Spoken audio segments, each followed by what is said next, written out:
Welcome to Roots Mati Majra. We are a digital platform looking at the majority of the people of India who are minorities, backwards, and Dalits and tribals, which constitute almost 70% of the population. So we specialize in bringing news concerning them to the to the digital world. We have with us Mr. C.P. John, who is considered as one of the few politicians from Kerala who still reads and writes on issues which people are concerned, which he is concerned, and Kerala is concerned, and the country is concerned. Welcome, CP. Hello, good morning. CP, Kerala almost created news nationally. A lot of us in Delhi are being asked, how come this happened? I'm talking about Suresh Gopi's win in Thrissur. The first time BJP has opened its account in Parliament. We saw it happening in Assembly, Kerala Assembly, now in Parliament. Does that mean that kind of politics which BJP is trying to practice across India is also getting into Kerala? See, of course, the victory of Suresh Gopi in the Thrissur Parliament constituency is an important landmark in the history of BJP as well as the history of our Kerala politics. But we have to keep it in our mind that in Muvattupuzha constituency, which was in existence before 2009, BJP-led NDA could win a parliament seat, and that seat was won by P.C. Thomas, who made a breakaway group from Kerala Congress. Now P.C. Thomas is with UDF, and he became a minister of law, a state minister of law in the center also. So this is not the first time; this is the second time. But the importance of Suresh Gopi's winning is that he won as a BJP candidate. So the first BJP candidate winning is Suresh Gopi. But again, when you scrutinize the victory, Suresh Gopi is not a politician. He is a film star, and he had been working in Thrissur for the last 6-7 years. He contested last parliament election, and he contested the assembly election in Thrissur, and he performed well in that sense. So he's very close to Thrissur now at least for the last 5-6 years.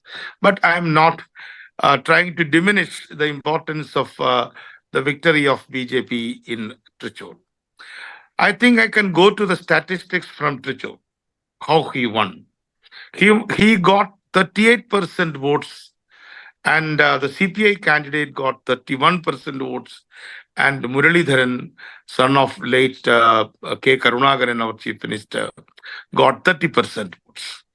So the votes against Suresh Gopi was divided into two equal pieces, meaning 31 and 30.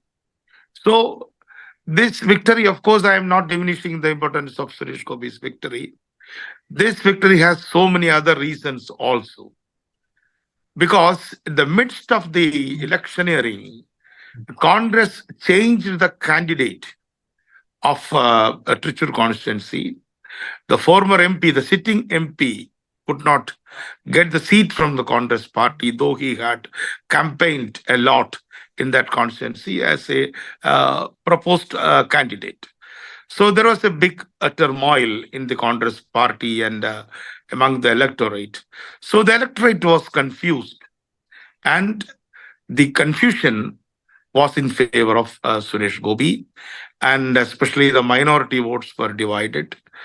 And when you look at the assembly constituencies of Thrissur, there are 7 assembly constituencies. The most interesting thing is that the LDF could not lead, at least in one constituency among the 7 constituencies. But Murali could win a lead in Guruvayur constituency.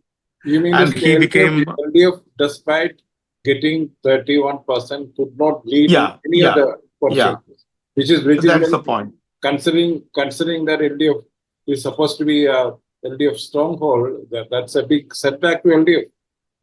Yeah. And moreover, Ullur constituency is represented by the revenue minister, and Irinjalakoda constituency is represented by the education minister. Okay. And moreover, in Natiga constituency, it is a citadel of CPI, it is a sure seat of CPI. Even in Natiga constituency, Suresh Gopi became the leading candidate by a small margin. However, in the four constituencies he won. I mean, he could lead the show. The most important thing is that LDF could not lead at least in one of the seven constituencies. So that is very important. And Murali's third place is not a real third place. He got 30% votes, and CPI got 31% vote. But that is very, very important landmark. And the most important thing is that BJP got 38% votes. And it is not a silly thing in Kerala politics. There is this theory that this is more of an individual, a film star's victory, not a political person's or BJP's political agenda's victory. Do you subscribe to that? To a large extent, Suresh Gopi was considered as a film star. But you have to keep it in your mind that he was a better film star last time also. He was not, he didn't become a film star in the last 5 years. He was a Bharat Award winning film star in 2019 also. And he contested from the assembly constituency. Oh, he lost. So, of course, there is a personal vote, maybe like 5% or 6%. Even then, BJP has 30 to 33% votes in Trichur. Okay. There is an equilateral triangle, like 31, 31, 31, 31. Okay. This increase in percentage of votes of BJP has been consistent over the years, if you look at the percentages. And I'm told about 20% of the votes vote in Kerala. And at least other two constituencies like Attingal and Alapi, BJP could give surprise to the opposite, the UDF and LDF both. So how do you look at it? Is BJP on the right in Kerala? That big picture is more important than the victory of Suresh Gopi in Trichur. See, when we look at the percentage of votes gained by the three fronts in Kerala this year, compared to 2019, UDF got 45% with a decrease of 2%. They had 47%. Okay. And LDF had 36%, and now they have only 33%. So there is a clear decline in the percentage of votes, both for UDF and LDF. But you look at the BJP, they had only 15% votes in 2019. Now they have nearly 20%, 19 point something. Okay. So the only front which could enhance the percentage of votes is NDA. At the same time, BJP declined a small percentage in the national level. They had a 0.7% decline in national level, even though BJP declined both in vote share and seat share. Here in Kerala, BJP increased its vote share and could win in a parliament constituency.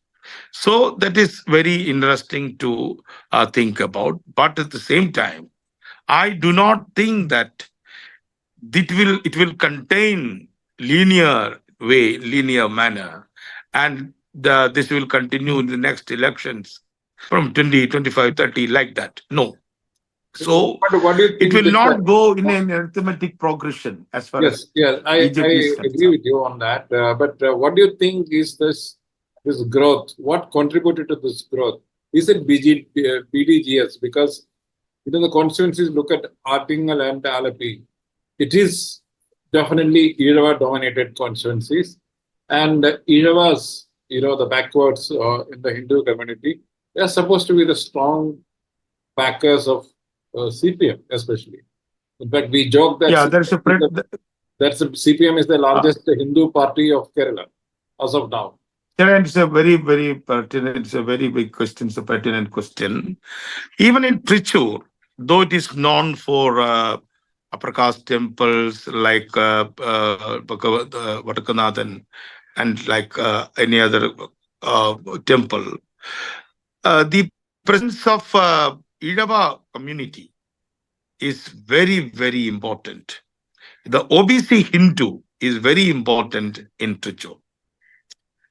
Often it was overlooked because Trichur has a big presence of Syrian Catholics and Nayars. But in the rural sector, rural area of Trichur uh, constituencies, the Idava presence is very big. For example, Pudukkad constituency, Irinjalakoda constituency, you can see that there are the percentage of Idava community is more than 35%. So that is very important. And the presence of BDJS in NDA has contributed at least 5% to the NDA kitty. So out of 20, I consider that 5% belongs to BDJs. SNTP or BDJS. That is very important. And as far as UDF is concerned, UDF also had a good share of Idava votes. But in the recent past, we had been losing that share, and it has been going to the NDA side. So that is very, very important thing. And according to me, the percentage of votes at Attingal is very important because the winning candidate got only 33%. And the losing candidate, V. Muralidharan, former minister, he got 31%. He's in the third place, but the first place and second place, the difference between the first place and second place is razor thin, 650 votes. So he's a de facto second place candidate, meaning that winning 31%. And in Alapi, in 1984, the percentage of BJP vote was 1.7%, less than 2%.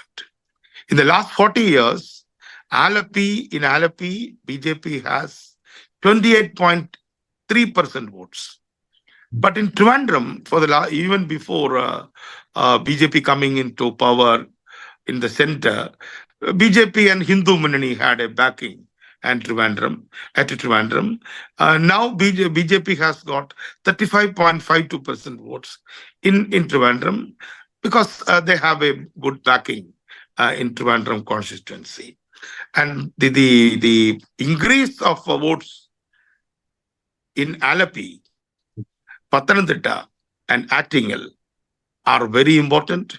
And in Trichur also, though Suresh Gopi played an important role, the enhancement of the percentage of BJP votes is really a path-breaking thing in politics. Okay, because why I ask is that there is this feeling that in Trishur, Suresh Gopi won because of the Syrian Catholic votes.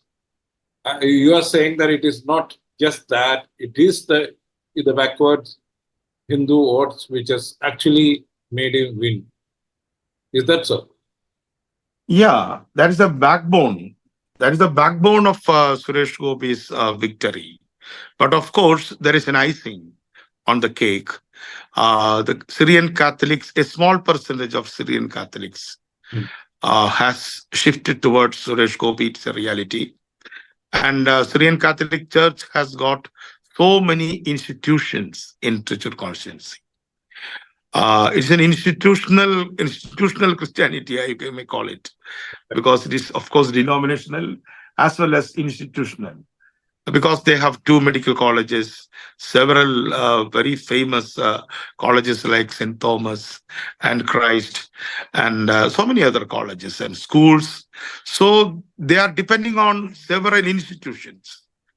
So the BJP bulwark from center, they threatened the officials of these institutions, showing the card of ED and IT and so many other constitutional authorities. So they had a frightened mind when they went to the polling booths. But I would say it won't continue. The decline of BJP in the center will be having a very big impact in the growth of BJP in Kerala.